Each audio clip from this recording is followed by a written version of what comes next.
Buenas tardes y bienvenidos al primer seminario online con motivo del Día Mundial del Superviviente de 2021, titulado Ser superviviente implica que la historia continúa. Mi nombre es Víctor Romero y voy a ser el encargado de guiaros durante esta sesión. Este seminario tiene como objetivo visibilizar las necesidades e implicaciones que conlleva ser un superviviente de cáncer y proporcionar herramientas que ayuden a mejorar la calidad de vida. Durante una hora aproximadamente, que es lo que durará este seminario, conoceremos lo que conlleva sobrevivir al cáncer y cómo la vida cambia. Los ponentes con los que contamos hoy son el doctor José Ignacio Chacón López Muñiz, oncólogo médico del Servicio de Oncología Médica del Hospital Virgen de la Salud de Toledo y miembro de la Junta Directiva de la Sociedad Española de Oncología Médica, SEOM.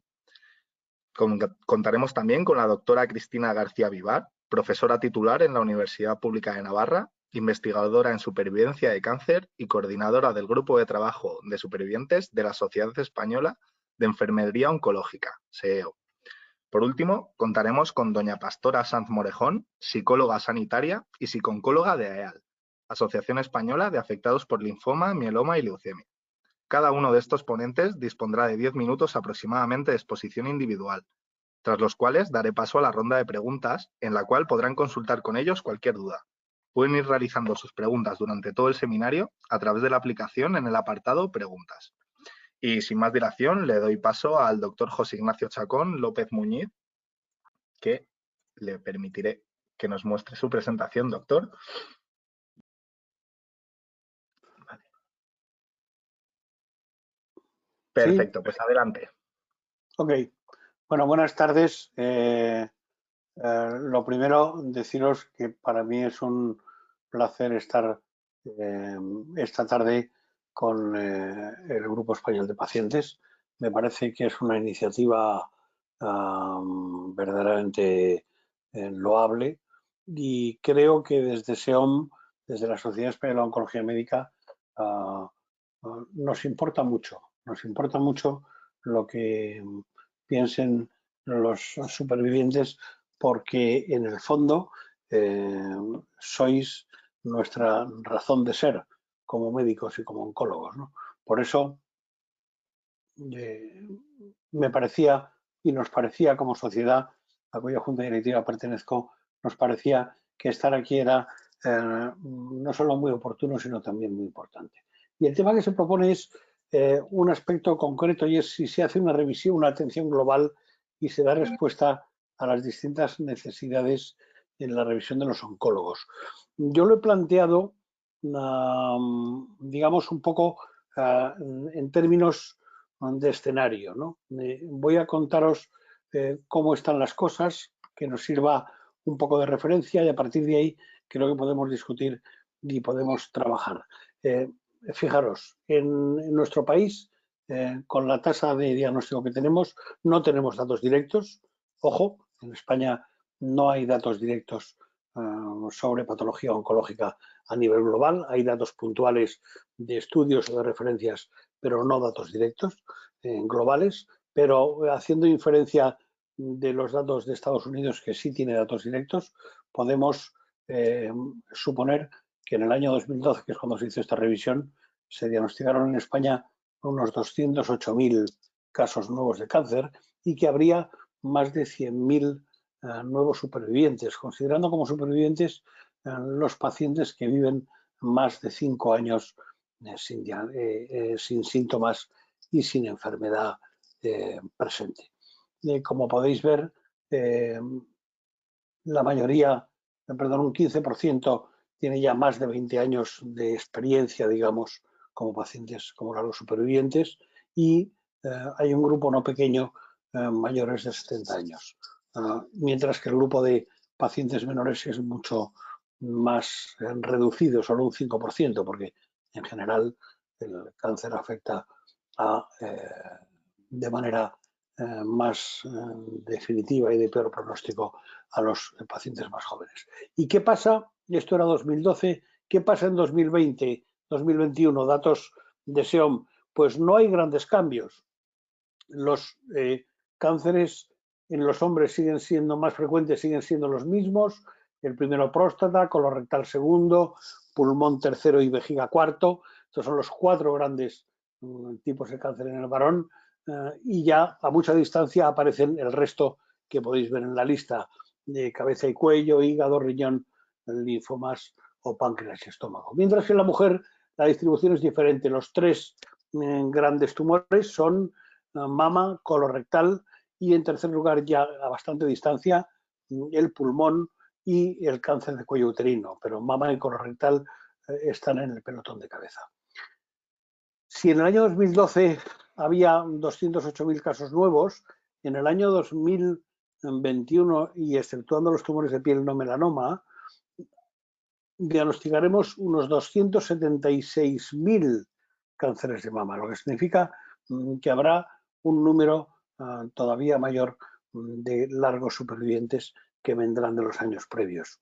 Todo esto ha llevado a SEOM, ya digo, a manifestar una preocupación real por la atención de los largos supervivientes, y dio lugar a este manifiesto de 2012 que básicamente lo que crea es un marco con una serie de puntos sobre los que es importante trabajar, no de manera inmediata, porque no es posible ni necesario, ni quizá conveniente, pero sí como marco de referencia, definir el concepto, identificar los problemas específicos de los largos supervivientes, identificar el marco asistencial adecuado, coordinar aspectos organizativos y científicos, determinar qué necesidades de formación necesitan los profesionales y qué herramientas de fácil comprensión necesitan los pacientes, que también deben ser protagonistas en esta historia,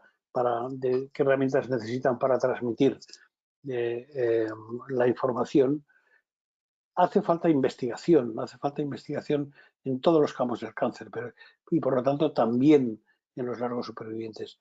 Y me temo que no es demasiado abundante. Hay que crear un cuerpo de información para que las autoridades sanitarias tengan referencias a partir de las cuales tomar decisiones que afecten a todos. Hace falta un registro nacional de largos supervivientes que no tenemos, y en todo caso evaluar periódicamente toda esa información. Esta preocupación de SEOM ha dado lugar a dos guías que me parece importante remarcar, dos guías de recomendaciones de seguimiento para los largos supervivientes de cáncer. La primera, del 2017, coordinada por el doctor Barnadas, es la guía de recomendaciones de seguimiento en el cáncer de mama en la mujer, que es quizá una perogrullada, pero no lo es. Hay cáncer de mama en el varón, aunque es algo excepcional. Por lo tanto, el cáncer de mama nos centramos en la mujer. Y esta guía produce recomendaciones de seguimiento que a los oncólogos nos sirven para marcar puntos de referencia y para estar razonablemente seguros de que vamos en la dirección correcta. Y la segunda guía, coordinada por la doctora Ruth Vera, produjo las recomendaciones de seguimiento de los pacientes supervivientes de cáncer colorectal, dando lugar también a una serie de recomendaciones sobre las técnicas diagnósticas y de vigilancia que es necesario producir. En este momento estaba en producción, cuando se estalló la pandemia, y estaba empezando la producción de la tercera guía, que era la de cáncer de próstata, y se quedó parada, pero las noticias que tengo es que no se va a tardar en retomarla. Y además, noticia fresca de hoy mismo, el presidente, el doctor Rodier Escure, ha escrito a la Secretaría de SEOM para decirles que la Sociedad de Medicina Familiar ha contactado para volver a retomar las reuniones para seguir avanzando en un tema que ya teníamos puesto en marcha y que la pandemia también paró, que era las guías o la coordinación del seguimiento de largos supervivientes entre la Sociedad Española de Oncología Médica y la Sociedad Española de Medicina Familiar y Comunitaria, lo que implica dar a los largos supervivientes de cáncer una herramienta fundamental para el seguimiento, que son, digamos que es el que sus médicos de cabecera estén implicados en la historia. Ese es un tema que luego, si queremos, podemos volver sobre él, pero yo me voy a parar aquí para que luego en la discusión podamos volver a tratar más temas o vayamos discutiendo todo lo que surja. Muchas gracias por vuestra atención. Pues muchísimas gracias, doctor, por su intervención y por su presentación. Pues nada, a continuación voy a dar paso a la doctora Cristina García Vivar, que nos va a contar que nos hablará sobre la enfermería en pacientes oncológicos y el trabajo en equipo. Así que, doctora, igual que antes, le permito que nos muestre su pantalla. Muy bien, gracias. Muy bien, adelante. Entiendo que veis bien mi pantalla, ¿verdad? Sí. Sí, doctora, perfectamente, cuando quiera. Lo único que quizá ahora no pueda pasar las diapositivas. Vale, ahora sí. Nada, no he dicho nada. ¿Sí? Vale. Como bien ha comentado Víctor, yo me voy a centrar, y es verdad que me voy a complementar mucho con el doctor Chacón en algunas cuestiones, ¿no? Y me voy a centrar en el apartado o en el trabajo de enfermería, puesto que soy enfermera y también, como hemos comentado, investigo en temas de investigación, ¿no? Acabamos de ver la cuestión de la supervivencia en términos epidemiológicos y a mí me gustaría un poco recalcar de dónde aparece este concepto, ¿no? Porque ahora hablamos de los largos supervivientes, pero es algo como muy novedoso que efectivamente fue desarrollado por la GEPAC con su informe en el 2012 y luego posteriormente la SEOM desarrolló ese plan integral al largo superviviente.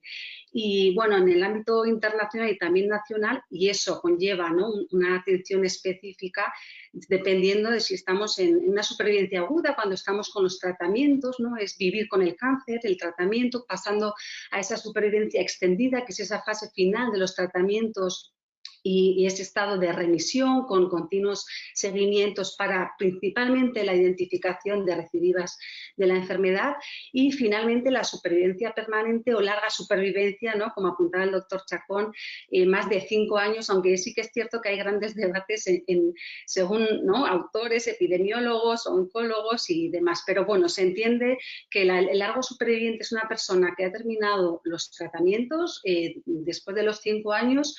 Hoy en día, pues a nivel mundial, ¿no?, cada vez hay más supervivientes, es una población en crecimiento y es un éxito que hoy en día, ¿no?, el cáncer sea un proceso crónico. Sin embargo, hay muchos supervivientes, no todos, pero muchos, pueden padecer secuelas tardías derivadas de los propios tratamientos y del propio cáncer, ¿no? Secuelas físicas como el dolor crónico, como una fatiga crónica, luego dependerá de los tipos de tumor, ¿no? Pues en mujeres de cáncer de mama, linfedema, efectos tardíos a nivel cardiovascular. Y no me voy a extender en ello, ¿no? Hay unos cuantos que cada vez sabemos más, ¿no? A nivel emocional también sabemos que las personas, especialmente en la fase larga supervivencia, pero justo a los 5 años, tienen una incidencia mayor de tener pues problemas de ansiedad, de depresión, cuestiones que tenemos que conocer para dar respuesta a estas necesidades. Y también una afectación a nivel laboral. Se ha visto, ¿no?, que hay incluso despidos por el hecho de haber padecido cáncer y bueno, pues los supervivientes tienen que adaptarse y aprender una vez han finalizado los tratamientos, ¿no?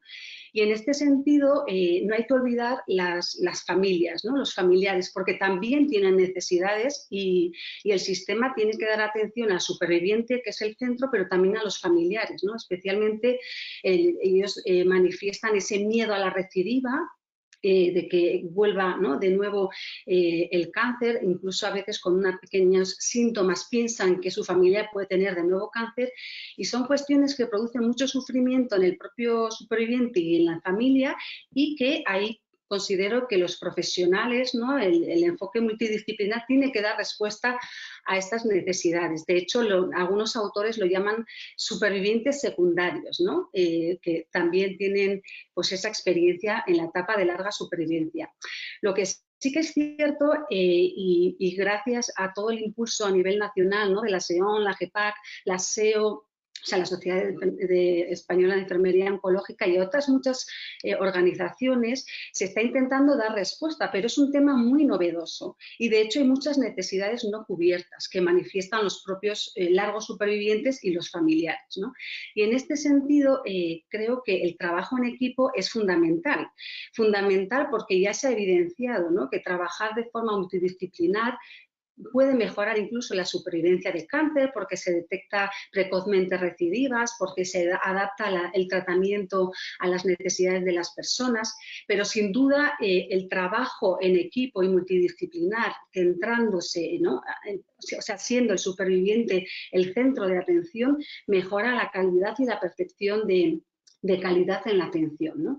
Y en eso pues creo que dentro del equipo, bueno, pues ahora voy a hablar de las enfermeras, puesto que soy enfermera, ¿no? Y todos somos importantes, pero la enfermera también es una pieza muy clave dentro del equipo, puesto que, bueno, trabaja para esa identificación de las necesidades que antes comentábamos, también promueve, ¿no? Ese manejo, perdón, de secuelas derivadas de los tratamientos, cómo manejar esa fatiga crónica, cómo evitar, ¿no? Caídas debidas a la osteoporosis, mejorar el sueño, cómo estrategias también después con Pastora nos hablará más del ámbito emocional, pero cómo manejar estrategias para reducir ese miedo a la recidiva, por supuesto estilos de vida saludables, promover el ejercicio, la alimentación, es decir, cuestiones que también se abordan en otros procesos crónicos como puede ser enfermedades cardíacas y demás, ¿no?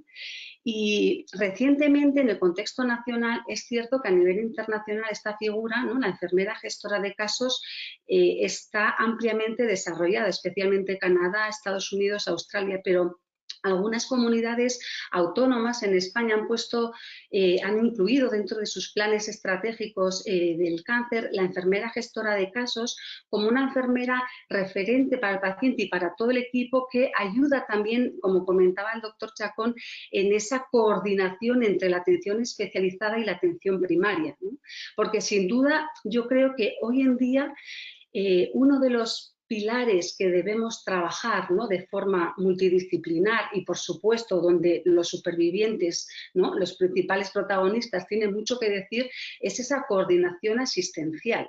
Porque cuando uno es dado de alta, un largo superviviente, y pasa a ser atendido, ¿no? por atención primaria, por médicos generalistas, por enfermeras familiares y comunitarias, pues necesita que den respuesta a sus necsidades. Cierto es que hoy en día me consta, ¿no? Que la SEOM ahí estáis trabajando muchísimo para esa formación entre oncólogo y médicos especialistas y atención primaria. En enfermería también estamos empezando a trabajar en ello porque es el futuro.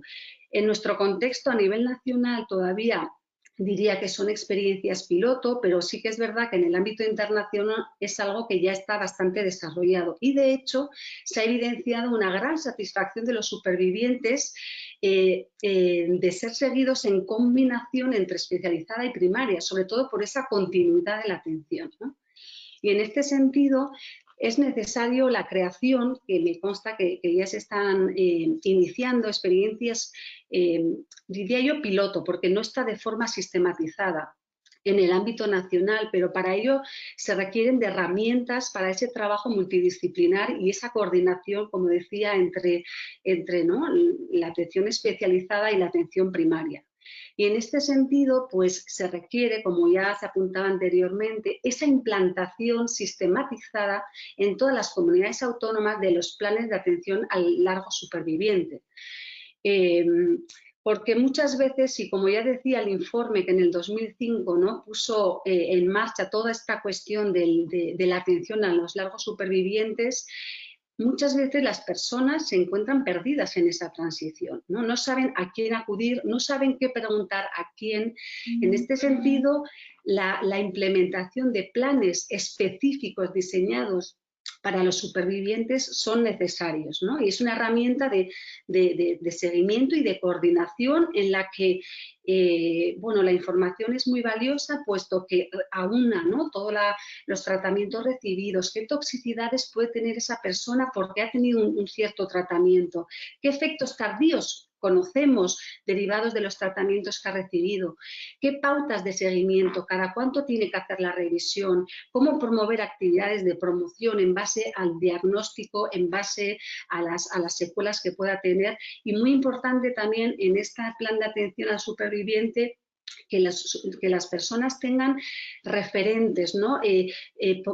Poder acceder a los oncólogos, a los médicos de atención primaria, a las enfermeras especialistas en oncología y, por supuesto, a las enfermeras de familiar y comunitaria. Entonces, en eso estamos trabajando. A nivel nacional, creo que, como ya apuntábamos en el 2013, con ese plan integral de atención a los largos supervivientes, se impulsó muchísimo esto, pero he de decir que el grupo de supervivientes de la Sociedad Española de Enfermería Oncológica, de la que soy miembro, pues hemos hecho una revisión reciente, hemos revisado todos los planes estratégicos de las comunidades a nivel nacional y realmente, ¿no?, la atención y los cuidados a los supervivientes pues todavía es un reto en las políticas sanitarias, puesto que sí que es cierto que hay iniciativas, ¿no? Pues conocemos en el ámbito de Valencia, de País Vasco, Navarra, Madrid, conocemos algunas iniciativas en hospitales y también ese trabajo que decíamos colaborativo entre atención primaria, atención primaria especializada, pero son iniciativas piloto, no está sistematizado, ¿no? Y de hecho los planes estratégicos nacionales no recogen, dan algunas pinceladas de la importancia de esa atención, pero no se otorga herramientas para ello, ¿no? O no se han otorgado hasta ahora. Se están trabajando y yo creo que en breve, ¿no?, y espero que tengamos ese programa específico de atención a los largos supervivientes, igual que tenemos el programa de crónicos al paciente con diabetes, al paciente con EPOC, etcétera, ¿no? Pero nuestra realidad es esta y quizás sea un poco reivindicativo, pero creo que es labor de todos, como decía, de los profesionales, de los supervivientes y de las familias y de la comunidad, ¿no?, en general. Y en este sentido y en otros contextos, como apuntaba, hemos hecho recientemente una revisión para ver qué rol podría jugar la enfermera dentro de estos equipos y este plan de atención al superviviente. Y bueno, obviamente pues no hemos podido encontrar nada a nivel nacional, pero sí que es cierto que en otros contextos se ha visto que la enfermera dentro del equipo y dentro de estos planes tiene un rol importante en todo el diseño, por supuesto de forma coordinada con los diferentes profesionales, y la cumplimentación en la entrega y puesta en común con el superviviente, porque muchas veces la información puede ser compleja, entonces pues adaptar a, ¿no?, las necesidades del superviviente y familia, identificar recursos en la comunidad y otras cuestiones de relevancia para ese manejo, ¿no?, en la larga supervivencia. Y también se ha visto que puede ser una figura coordinadora, como sucede, por ejemplo, en Australia o en Canadá, para coordinar todo ese plan entre la atención primaria y la atención especializada, ¿no?, enfermera, por ejemplo, de enlace que se habla en otros procesos crónicos. En cualquier modo, el trabajo multidisciplinar es necesario y para mejorar la atención a la supervivencia se requiere, ¿no?, de una estrategia integral basada no solo en la parte física, que yo creo que ahí se da una atención muy, muy positiva y muy, muy efectiva y satisfactoria, pero como decíamos, los supervivientes y sus familiares también tienen otras necesidades emocionales, laborales, sociales que hay que abordar. También esta estrategia tiene que tener ese enfoque multidisciplinario. Hoy en día, con todos ¿no?, el trabajo en equipos multidisciplinares en el cáncer, creo que España, ¿no?, lideramos esta cuestión, y coordinada entre los niveles asistenciales. Eso es un reto que tenemos importante, donde el superviviente esté en el centro, ¿no?, y todo gire en torno a esta persona para darle respuesta a esas necesidades que ya se han puesto de manifiesto y para que mejore su calidad de vida y que demos respuesta a una población en crecimiento y muy, con mucha mayor número de supervivientes. Y finalizo ya diciendo, y me uno al lema de GEPAC, hacer que dejen de ser imperceptibles, porque yo como enfermera, como investigadora, pero también como familiar de largo superviviente que de 25 años de evolución con 3 recidivas y muchas secuelas, pues me uno a esto, la necesidad de hacer visible estas necesidades para crear estructuras que den respuesta a esta nueva población en crecimiento en nuestro contexto. Muchas gracias. Pues muchísimas gracias, doctora, por la ilustrativa presentación y por enseñarnos un poquito más, de como bien decía, de estas personas que no deben ser, imperceptibles, o debemos intentar evitar que lo sean. Pues por último, contamos con doña Pastora San Morejón, que nos va a contar acerca de las necesidades psicológicas de los supervivientes de cáncer. Así que, Pastora, lo mismo te permito para que nos muestres la presentación. Perfecto, pues adelante. Lo podéis ver, ¿verdad? Sí, Pastora, perfectamente, cuando quieras. Bueno, pues lo primero agradecer al Grupo Español de Pacientes con Cáncer por darme la oportunidad de estar aquí en una de las ponencias englobadas dentro del Día Mundial de Supervivientes. Y a mí me gustaría que en mi ratito de hoy nos centráramos en las necesidades psicológicas de los supervivientes y enlazando un poco con lo que decía la doctora García Vivar, enfocado sobre todo en la supervivencia extendida, en aquellos que han acabado los tratamientos.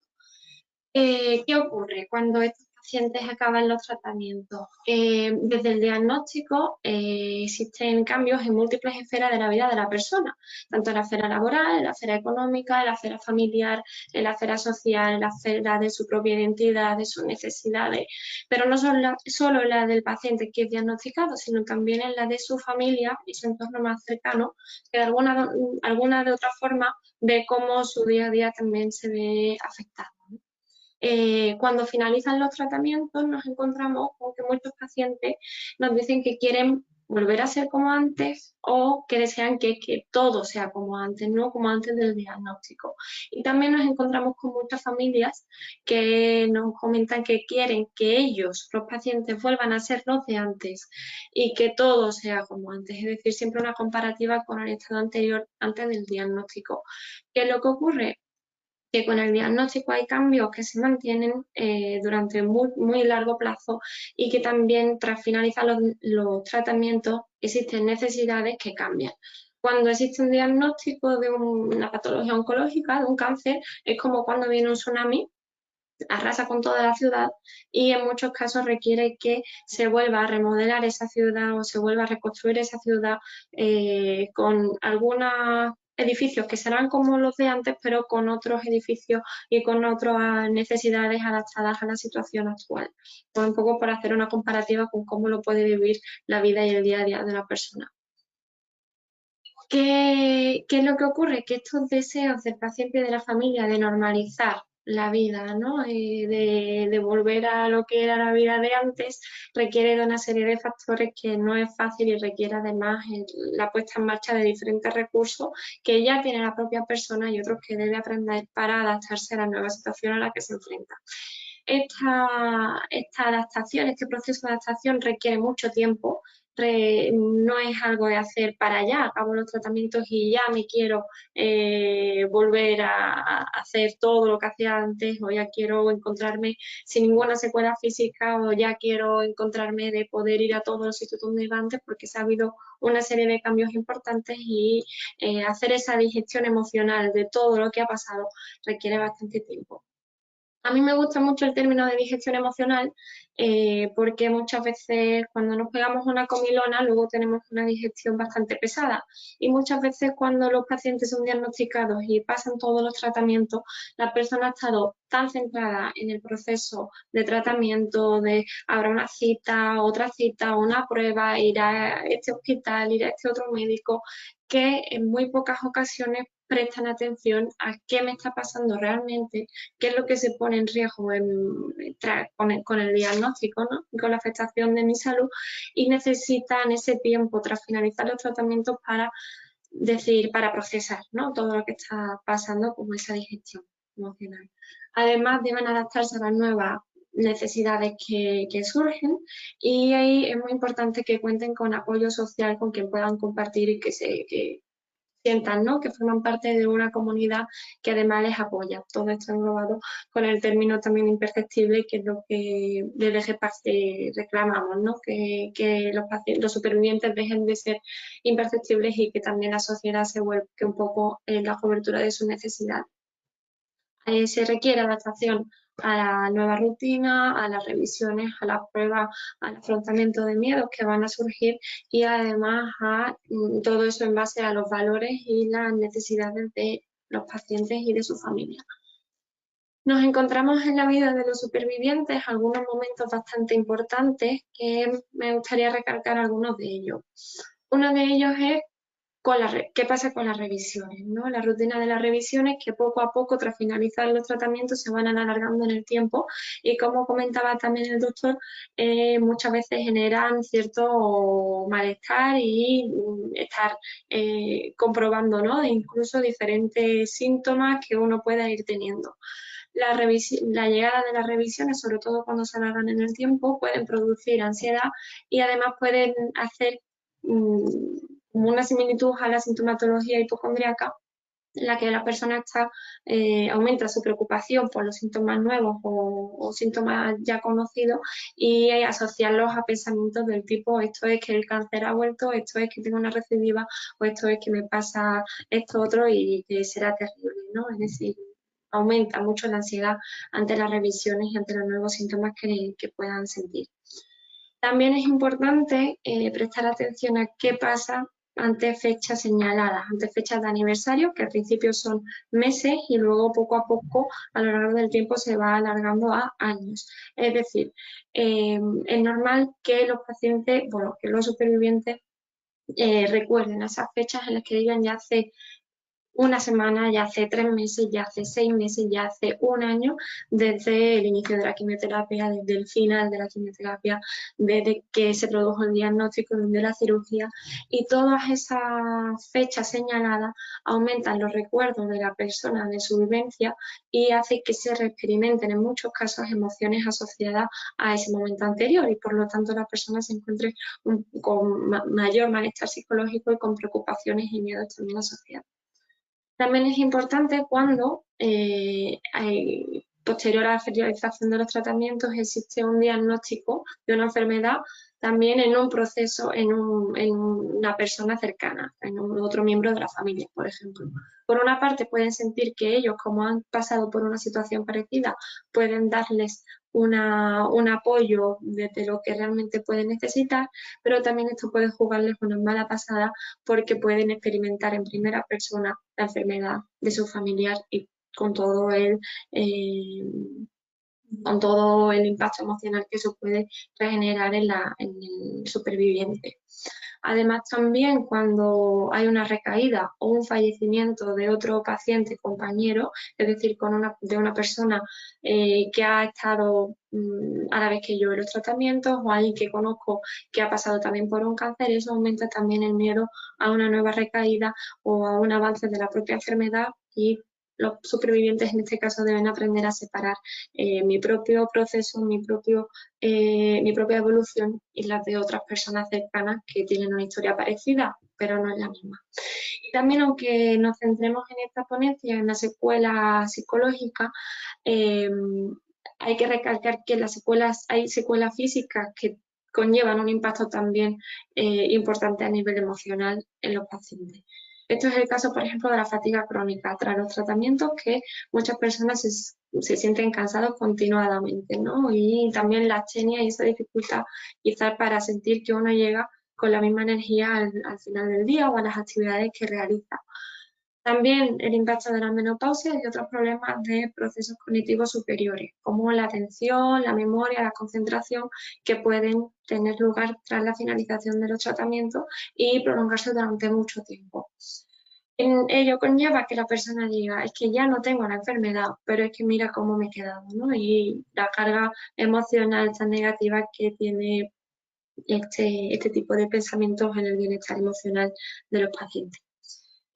Pongo ahí la imagen de la espada de Damocles porque es algo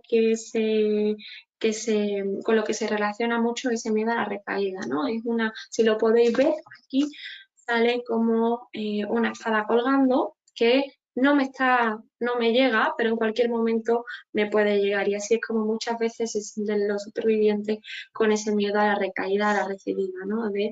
Pues de momento estoy bien, pero quién sabe si en algún momento me va a llegar. Y hay muchas veces que este pensamiento es bastante acentuado y genera mucho malestar en su día a día. ¿En qué puede ayudar la psicooncología y qué pautas podemos dar desde la psicooncología, ¿no? Y a los supervivientes, incluso también a sus familiares? Lo primero de todo, darse tiempo. La finalización de los tratamientos, esa digestión emocional, ¿no? De todo lo que ha pasado y esa adaptación a la situación actual tras el fin de los tratamientos requiere tiempo, requiere que las personas sean conscientes de las emociones, escuchen sus emociones y las reconozcan y que las compartan con sus seres queridos, así como también que compartan preocupaciones y miedos que les pueden surgir. Cuando le ponemos palabras a eso que pensamos, estamos construyendo la realidad y quizás ponerle palabras pues nos puede ayudar a dejar ir, ¿no? Todas aquellas preocupaciones y miedos que quizás es normal que tengan, pero que cuando se comunica pierden bastante intensidad.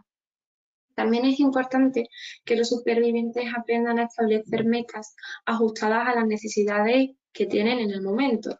No pueden, esto es como una persona que corre una maratón, ¿no? Un maratoniano que se parte la pierna y ya quiere cuando deja la escayola volver a correr una maratón. No, esto requiere que poco a poco la persona vaya entrenando de nuevo en muchos casos y no pueda exigirse correr una maratón cuando acaba de terminar o finalizar o poner un punto a un proceso oncológico, sino que se tengan que establecer otras metas más ajustadas y poco a poco y además que son más justas con el propio estado y con la propia salud. Esto está en relación con el no exigirse estar ya como antes, sino darse tiempo. Y además, también como comentaba la doctora García Vivar, hay síntomas y sensaciones corporales que las personas pueden decir, ay, ya con esto es que significa que el cáncer ha vuelto, pero que sin embargo pueden ser explicados por la rutina del día a día. Por ejemplo, muchas veces nos encontramos a supervivientes que nos dicen, es que me duele la pierna, me duele la cadera y estoy muy preocupada porque a ver si esto significa que el cáncer ha vuelto. Y cuando le preguntas qué hizo ayer, pues es que se metió en una clase de spinning, en una clase de pilates, en una clase de otro tipo de actividad física importante y es normal que se encuentren con esa sintomatología luego física porque cualquier persona también se encontraría con ello, ¿no? Y es importante que aprendan a relativizar los síntomas que tienen y la asociación que le dan con la vuelta o no de la enfermedad. También es importante aceptar los días malos, los días que pues, uno siente ese malestar, ya sea porque ha tenido una mala noticia o porque alguna persona cercana le ha comentado algo de un proceso oncológico o porque coincide con una fecha señalada y aceptar las emociones que produce para tratar de regularlas. Y también nosotros, bueno, desde la psicooncología se recomienda en cuanto al ámbito laboral y social hacer una reincorporación de manera paulatina. Por ejemplo, no volver ya al ámbito laboral, sino, por ejemplo, empezar un jueves, un viernes, luego tener un par de días de vacaciones y ya luego reincorporarse. Es decir, una vuelta progresiva para ver cómo me estoy adaptando y qué es lo que tengo que hacer para reengancharme de nuevo a mi puesto laboral, sin que eso me provoca un choque bastante importante después de un tiempo fuera de él. Y otra parte muy importante es que aprendan a pedir ayuda, o a sus familiares o al resto de profesionales sanitarios, o también a un psicólogo o alguien especializado en el proceso oncológico que les pueda echar una mano para cuando vean que con los recursos que tienen en el momento pues no consiguen adaptarse a la situación tras los tratamientos. Eso es todo por mi parte y bueno, muchísimas gracias por su atención y estaría encantada de resolver o tratar de resolver y discutir dudas que tengan. Pues muchísimas gracias, Pastora, por darnos este punto, ¿no? Desde la visión de la psicología de los supervivientes. Pues comentábamos antes de empezar el seminario, bueno, que había un pequeño debate, ¿no? Antes de comenzar con las preguntas de los asistentes. Así que nada, les invito a que si algún tema de los que han tratado cualquiera de los tres en su exposición y quieren sacarlo a debate o comentarlo, pues adelante. Doctor, me parece que era usted, ¿no? Que tenía un punto que debatir con... Sí, espérame, a ver si me puedo ver, que estoy otra vez, que no me veo. Sí, nosotros sí le estamos viendo, quizá tenga que darle al icono de la aplicación. Es que es la primera vez que uso esta aplicación y entonces estoy un poco despistado. A ver aquí. Nada, no se preocupe. ¿Puedo apuntar una cuestión mientras que el doctor Chacón... Sí, claro, por supuesto, faltaría más. Una de las cuestiones que quizás, ¿no?, en la presentación nos hemos centrado, bueno, desde todos los enfoques, ¿no?, pero quizás en las secuelas, necesidades, que sí que las hay. Y como comentábamos, no todos los supervivientes lo viven en el mismo grado. Creo que es importante también señalar todo el crecimiento postraumático, que hay muchos supervivientes que tienen pues crecen, muchos de ellos, ¿no?, muestran eso, se ve mucho en las investigaciones o cuando hablas con ellos, pues ahora tengo otras prioridades, tengo unas relaciones mucho más estrechas y sé lo que quiero y lo que no, vivo la vida el día a día, y eso creo que es importante también destacarlo, ¿no?, porque a veces si no nos enfocamos a la patología y a los problemas, cuando tiene dos caras, ¿no?, el vivir con cáncer y después del cáncer. Y muchas gracias por sacarlo, doctora, porque además forma parte, ¿no?, de la ponencia de otro compañero, bueno, de otro día, que habla sobre la transformación de la identidad y sobre todo el tema del crecimiento postraumático o de esa versión 2.0, ¿no?, de las personas cuando finalizan los tratamientos y tras el diagnóstico de un proceso. Animo a todo el mundo a ver la ponencia y creo que es el día miércoles o el jueves. Sí. Completamente de acuerdo con las dos. Ahí, de verdad, estoy intentando quitar esta cámara en medio, pero no puedo. Si cierro aquí este panel, no te veo, Cristina. Ahora sí, perdona. Bueno, ya. Nosotros te vemos perfectamente y te oímos muy bien. Vale. No, decía que eso que dices, Cristina, yo creo que lo vemos en la consulta todos los días, ¿no? Es decir, cómo los pacientes, los largos supervivientes, y también muchas veces durante etapas más precoces de la enfermedad, pero sobre todo largos supervivientes porque ya han tenido más tiempo de maduración, aprenden, y te lo dicen muchas veces, a darle un enorme valor a cosas que antes les resultaban indiferentes, ¿no? Es decir, joder, es que ahora el sentarme a desayunar con un café y una tostada calentita, ese olor de café y de la tostada se ha convertido en un verdadero placer. Antes iba corriendo, me sentaba, pim, pam, y ni me acordaba. Ahora, aunque sean 5 minutos, pero los disfruto mucho más, ¿no? Y por no hablar de las relaciones personales, ¿no? Entonces, yo creo que efectivamente, dentro de que tener un cáncer es una putada, a ver si ahora vamos a empezar a pensar cosas absurdas, en los largos supervivientes hay una enorme cantidad, de un gran abanico de opciones de mejora y de y de potenciar la personalidad de cada uno.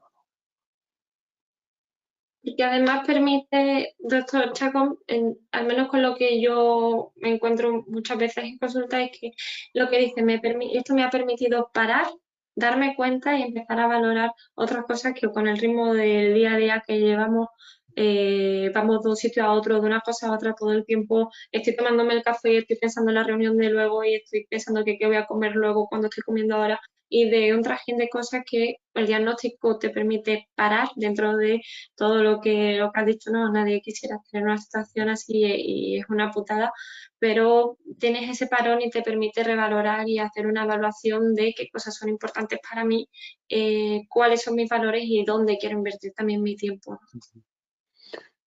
Yo no quisiera perder digamos, el foco con el título de esta sesión. Es decir, el título de esta sesión se preguntaba si estaban cubiertas las necesidades de los largos supervivientes. Yo creo que lamentablemente a eso hay que contestar con un no así de grande, porque en absoluto están cubiertas. Es decir, lo que ya apuntábamos en 2012 y he puesto en mi diapositiva de qué procesos o qué situaciones el sistema sanitario debe cubrir, que básicamente son sistemas de apoyo para psicólogas, para enfermería, para manejo de secuelas tardías, para todo lo que hemos estado hablando los tres y han salido en las tres presentaciones, ¿no? Toda esa necesidad que tienen los largos supervivientes, hoy por hoy, lamentablemente el sistema sanitario no lo cubre en absoluto. Cubre en situaciones puntuales donde hay alguien especialmente motivado con el tema que ha sido capaz de poner en marcha a una estructura o han conseguido una plaza de enfermería o de médico adicional sobre su plantilla o de psicólogo que no tenían, etcétera, etcétera. Y esas, digamos, esfuerzos personales loables son los que dan lugar a situaciones de mejora, pero el sistema como tal, lo digo porque no perdamos el foco, el sistema como tal, lisa y llanamente, ignora del todo a los largos supervivientes. No sé si Sí, yo estoy opináis lo mismo. totalmente de acuerdo. Yo creo que el sistema está muy enfocado, que por cierto es muy necesario, en la identificación precoz de recidivas, ¿no? Y las pruebas de seguimiento. Y yo creo que ahí pues es una fortaleza del sistema, de los profesionales, y de hecho por eso el aumento tan importante en España de supervivientes. Y eso lo hacemos muy bien. Pero toda la parte de atención para mejorar la calidad de vida y el bienestar de las personas, eso estamos suspendidos, ¿no? Pero no solo en nuestro contexto. O sea, yo en Europa creo que menos Holanda y Reino Unido tampoco conozco que se esté implantando, ¿no? Así que creo bueno, que es una labor pendiente que ya la hemos identificado y es una manera, ¿no?, de crear ese nuevo modelo, como se ha hecho para los procesos crónicos, como apuntaba, que ya crea una estructura, hay unos programas, hay una coordinación entre especializada y primaria. Y ahora esta nueva población de supervivientes en crecimiento, pues hay que crear estructuras y hay que cambiar políticas sanitarias, ¿no?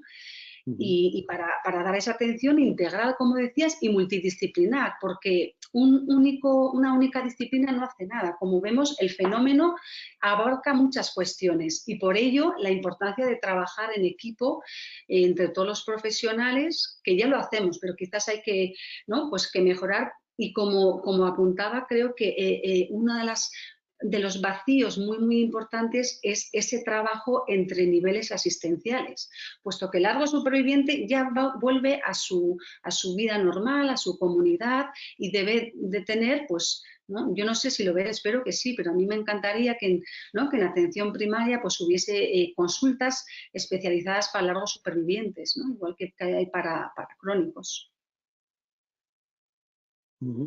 Completamente de acuerdo.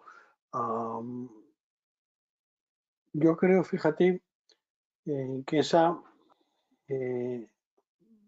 digamos, que es muy complejo el conseguir que sea el sistema quien dé las necesidades, ¿no? Probablemente lo tengamos que hacer como lo estamos haciendo los profesionales, porque el sistema para eso es muy mastodóntico, muy lento, ¿no? Yo no sé cómo buscar ahí soluciones, digamos, eficaces, ¿no? Sí, pero en ese sentido, igual que hay planes estratégicos, ¿no? Y que comentamos, nosotros hicimos una revisión muy exhaustiva de todos los planes estratégicos de salud de las comunidades y también del cáncer. Y había pinceladas de la larga supervivencia, que se queda en la teoría porque luego no se aplica, ¿no? Entonces, primero hay que abordar desde las políticas sanitarias, que son las que van a crear estructura y dar el dinero para crear, y luego, por supuesto, los profesionales, como apuntabas, ¿no? José Ignacio, el hecho de que ahora oncólogos, radiólogos están trabajando con médicos de familia para esa formación, porque otra cuestión, se necesita formar a los profesionales de atención primaria, porque no conocen cómo es el seguimiento ni del cáncer ni del largo superviviente. Esto lo dicen a voz, vamos, viva, y esto es una realidad, ¿no? Así que una de las cuestiones también como profesionales es trabajar con los colegas y crear formaciones específicas para que puedan dar esa atención desde atención primaria. Y eso ya se está empezando a hacer, ¿no?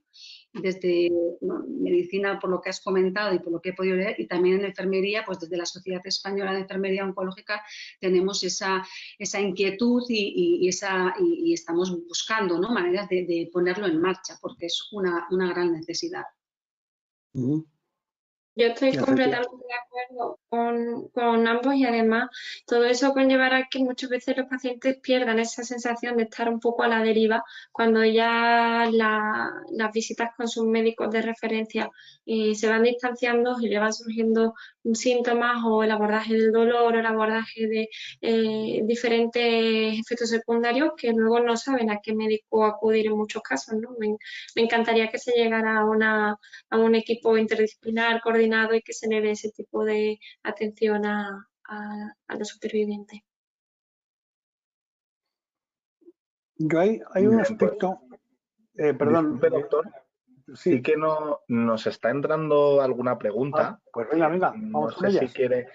Bueno, una más que una pregunta era un poco una opinión compartida con parte del debate que se estaba teniendo, puesto que nos comentan que necesitamos que los profesionales de atención primaria y el especialista oncólogo, hematólogo y otros especialistas que intervienen para tratar las comorbilidades trabajen coordinados y que no nos traten a los pacientes como si fuéramos un mecano, porque claro, lo quería comentar un poco por, ¿no?, el sentimiento que nos plasman, que es muy directo, ¿no? Y muy, vamos, yo creo que bastante evidente de lo que estabais comentando un poco en el debate, ¿no? También nos preguntan eso, que dónde están esos equipos multidisciplinares, ¿no? Que el seguimiento por el oncólogo sí, pero cuando vas cumpliendo tiempo, ¿no?, y años de supervivencia, te surgen otros problemas de salud y no sabes si están relacionados con el cáncer, con la edad, y no ven, ¿no?, en general por los comentarios que nos hacen, que se atienda de una forma integral, ¿no?, de una forma transversal en todos esos temas. Entonces, bueno, no sé si, creo que sí están de acuerdo, ¿no?, por lo que se estaba escuchando en el debate. Y luego sí que nos hacen una pregunta directa, no sé si, bueno, es un poco complicada de responder quizá, pero bueno, a lo mejor pueden dar un punto de vista por lo menos. Nos dicen, buenas tardes, me gustaría saber cómo podemos hacer también visibles y atender a la población de los menores de edad, puesto que cientos de ellos cada año superan un cáncer infantil. No, porque siempre quizá hablo, ¿no?, un poco sin saber, pero la población general puede pensar, ¿no?, o asociar la supervivencia al cáncer a una persona adulta, ¿no?, casi siempre, o en la gran mayoría de los casos. En cambio, quizá ese sea un sector que bueno, como bien indican, sí que hay por desgracia, muchos casos anuales, ¿no?, y que quizá no estamos haciendo o tratándoles, ¿no?, con el caso que se merecen. Sí, pues en ese sentido, bueno, totalmente de acuerdo. Igual que existe un vacío para los adultos, los hay para los niños y los adolescentes, ¿no? Porque los que han tenido un cáncer de niños son ya supervivientes en la adolescencia. Y luego, claro, se une ahí una etapa de la vida compleja que no, pues que ya por ser adolescente ya es complejo esa etapa. Y luego otra cuestión es que, bueno, yo no soy experta en el ámbito, ¿no?, de la infantil y soy más de adulto, pero sí que es cierto que por lo que he podido leer, ¿no?, y hablar con familias, se junta ahí el hecho de que luego, claro, ¿dónde se tratan? ¿De infantil, ¿no?, o dentro de la pediatría o dentro del servicio de adulto? Y están en esa transición que no saben dónde tratarse, y eso es un añadido a esas preocupaciones, ¿no?, que no reciben respuesta y sí que están todavía más perdidos en la transición en muchos casos. Sí.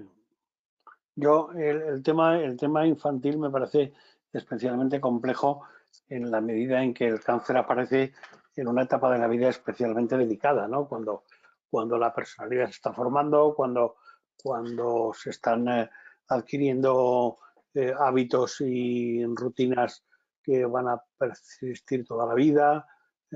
A mí me parece un tema especialmente complejo. Yo creo que en ese aspecto, efectivamente, el seguimiento debería estar mucho más estructurado todavía que en los adultos, porque la percepción que yo tengo, aunque no he tratado cánceres infantiles solamente durante la residencia, pero la percepción que yo tengo es que efectivamente, digamos, el proceso oncológico interfiere muchísimo en la formación de esa personalidad y en la formación de esa de todo lo que implica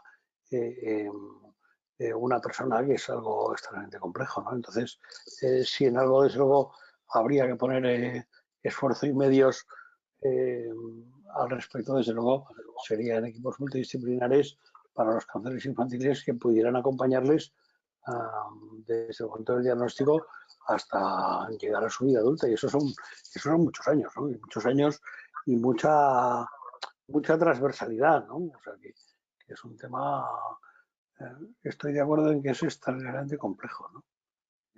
Y que no tiene fácil solución. Tiene la solución de voluntad y de dedicar medios y esfuerzo a ese asunto, pero eso tienen que hacerlo las autoridades sanitarias. No podemos hacerlo a nivel individual, como decíamos antes. Lo mismo, puede haber gente muy echada para adelante y muy trabajadora y muy con muchas ganas de hacer cosas, pero nuestra capacidad a ese respecto es limitada, ¿no? Y el tema es demasiado complejo para mi gusto, ¿no? Y en ese Más sentido, yo preguntas. apuntaría la importancia también del trabajo intersectorial, es decir, las fundaciones, las asociaciones, que en el caso del cáncer infantil hacen una labor muy, muy importante, también en el adulto, ¿no? Pero hay que tratar de integrar lo sanitario con lo social, puesto que son pilares fundamentales en ese vivir con cáncer, ¿no? Quizás eso también sea, bueno, de respuestas aparte de esas necesidades, además de todo lo que hemos ido apuntando, ¿no? Completamente de acuerdo. ¿Hay más preguntas, Víctor?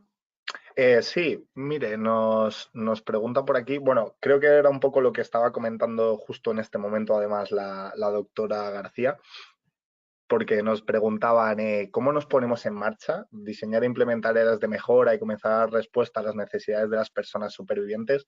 ¿Por dónde comenzamos? ¿Cómo aunar esfuerzos y recursos del sistema sanitario, sociedades científicas, asociaciones de pacientes, etcétera? Yo creo que era un poco en la línea de lo que comentaba la doctora, ¿no? Pues sí, hay que ver efectivamente.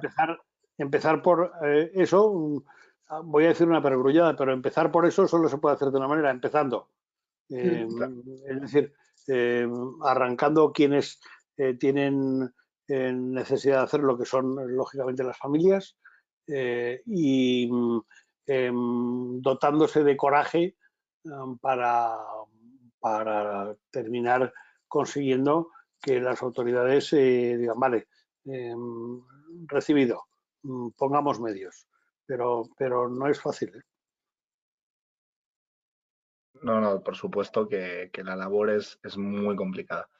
Pues sí, por último, lanzo una pregunta, creo que quizá pueda ser la doctora la que nos pueda informar. puesto que yo me he estado informando y no he encontrado nada. En cualquier caso, en referencia a esta pregunta, les comentamos que bueno, se pueden poner en contacto con nuestra asociación, con GEPAC, en cualquier momento para responder a todo este tipo de dudas un pelín más extensas o quizá más personales, ¿no? Para poder solventárselas. Nos dicen que si existe alguna asociación de supervivientes como tal en Madrid. Pues en Madrid está la Fundación Sandra Ibarra, que está haciendo una labor muy positiva, visibilizando, ¿no? Y bueno, al frente, ¿no? Su presidente Sandra Ibarra, que yo creo que es un nombre muy reconocido por todos. Y quizás ella ha sido pionera en este desarrollo, ¿no? de por un lado, la visibilidad de los supervivientes, ¿no? Y luego el trabajar en esto que comentamos de la coordinación intersectorial como fundación y asociación y con el sistema sanitario. Entonces, en Madrid, sí, yo diría, bueno, probablemente haya más, pero la Fundación Sandra Ibarra hace un trabajo fantástico. Muy bien. Pues muchísimas gracias, doctora, por la respuesta y, por supuesto, muchísimas gracias a los tres tanto por la intervención como por el... Dígame, doctor, ¿quería añadir algo más? Sí, quería añadir una cosa más, que no quiero, Sí, por supuesto. no quiero que se me quede en el tintero. Lo hemos hablado antes y yo creo que subyace un poco en el global de este seminario. Y es que cuando hablamos de supervivientes, de largos supervivientes, yo creo que tenemos que empezar a manejar el concepto de supervivientes de verdad y entenderme con lo que quiero decir. Tener un cáncer es un proceso extremadamente complejo, en el que se abre un libro emocional en el que todos los profesionales intervenimos, oncólogos, enfermeras, cirujanos, radiólogos, psicólogos, pacientes, los propios pacientes, sus familias. Es un libro extraordinariamente complejo, pero tal y como estamos hablándolo, da la sensación de que es un libro que no se cierra nunca. Y yo creo que eso, en buena medida, no es correcto. Es decir, ese libro emocional que se abre cuando a alguien le diagnostican un cáncer, en algún momento ha de cerrarse. Yo hoy he tenido una paciente en mi consulta esta mañana, Mercedes, 8 años de diagnóstico de su cáncer de mama, se lo he contado antes a Pastora y a Cristina, que me decía, Chacón, míreme porque tengo el lado derecho más grueso que el izquierdo. La he explorado, la he puesto incluso de pie y le he dicho, vamos a ver, Mercedes, tu problema no está en tu cuerpo, está aquí. No tienes un lado más grueso que el otro. Es tu cerebro el que está mirando que tienes un lado más grueso que el otro. Es decir, es una mujer que está perfectamente bien, que ha hecho todo su proceso, ha tenido su tratamiento, su quimio, sus radios, etcétera, etcétera. No tiene prácticamente ninguna secuela significativa. Y decía, tienes que cerrar ese libro. ¿Hay recaídas a largo plazo del cáncer de mama? Sí, las hay, un 3-4%. Pero un 3-4%. 5%. Pero el 95% restante están curadas. Entonces, apuesta por eso. Cierra ese libro emocional de tu enfermedad y no te quedes, digamos, anclada en que eres una enferma con cáncer. No, no es cierto, no eres una enferma con cáncer. Eres una persona que ha tenido un cáncer, que no es lo mismo. No es lo mismo en absoluto. Y desde ahí también es de donde hay que, digamos, volver a poner las cosas en su sitio, las cosas emocionales en su sitio, volver a cerrar cajones que se abrieron en su día y porque hacía falta abrirlos, pero no se han vuelto a cerrar, cajones de agobio, cajones de autovigilancia, cajones de sospecha, cajones de dolor que no existe, cajones... Hay cientos de cajones emocionales abiertos en un paciente con cáncer, cientos. buena parte de la clave de este proceso está tic, tic, tic, tic, tic, tic, tic, en ir cerrando los cajones uno a uno, a medida que ya no es necesario mantenerlos abiertos. De modo que al final podamos ese libro, ese gran armario emocional que el cáncer abrió, desbarató, lió, enredó, volver a ordenarlo todo, es decir, vale, tuve un cáncer. Afortunadamente, llevo 10 años, 12 años, 15 años desde el diagnóstico y no he vuelto a tener una recaída. O incluso la he tenido, pero está operada, está trabajada. Mi oncólogo me dice que es poco probable que tenga otra. Pero mientras eso no suceda, cerremos todo lo que hemos abierto, cerremos todo eso que está escrito, ese libro, para poder seguir llevando una vida que nos merecemos llevar. Que no es la vida de una persona con cáncer, es la vida de una persona normal que tuvo un cáncer. Es que esa diferencia tan sutil es muy importante. Es muy importante. Y yo creo que parte de nuestra, yo desde luego le digo, yo siempre digo, le digo a mis pacientes que nunca pierdo el tiempo hablando con ellas. Yo me dedico a cáncer de mama, básicamente, con lo cual veo mujeres. Yo siempre les digo, nunca pierdo el tiempo hablando con vosotras, siempre lo invierto. Porque charlar con una paciente, si tienes, hay follón en la consulta, pero otros muchos me lo busco. Y es una inversión.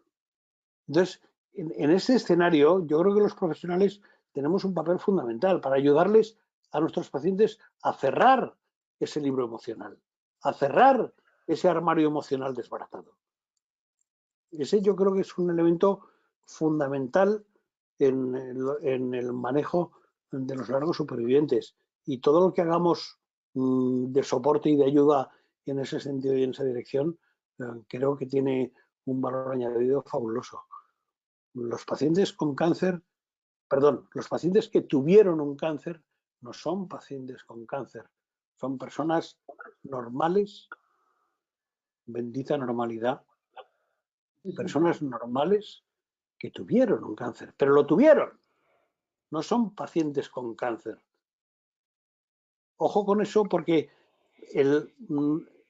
la bienintencionada actividad de ayudar a los largos supervivientes, que no los condene, que no los atrape a pasarse ya el resto de su vida siendo enfermos de cáncer. No lo son.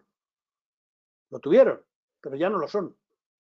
Entonces, ojo con que no convirtamos esa buena actividad o esa buena intención también en situaciones de agobio o de personas prisioneras de un diagnóstico cuando no deberían estarlo. Y a mí, perdón, pastora, sí. Nada, un minutito.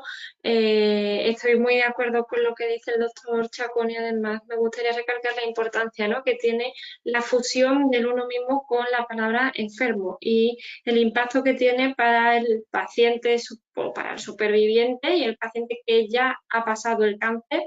De decir, ya no tengo la enfermedad, mi enfermedad está curada, está estabilizada, está controlada y incluso en ocasiones está en tratamiento a largo plazo, pero muy estabilizado, ¿no? La forma con la que uno se habla a sí mismo y va construyendo la narrativa y va construyendo la realidad y es muy importante, ¿no?, que la persona entienda que ya está curada, que ya no tiene ese cáncer y que está también todo estabilizado para que si en algún momento la enfermedad vuelve a aparecer, el sistema está detrás para poder darle el mejor soporte, ¿no?, y no aumente el miedo así de forma tan elevado.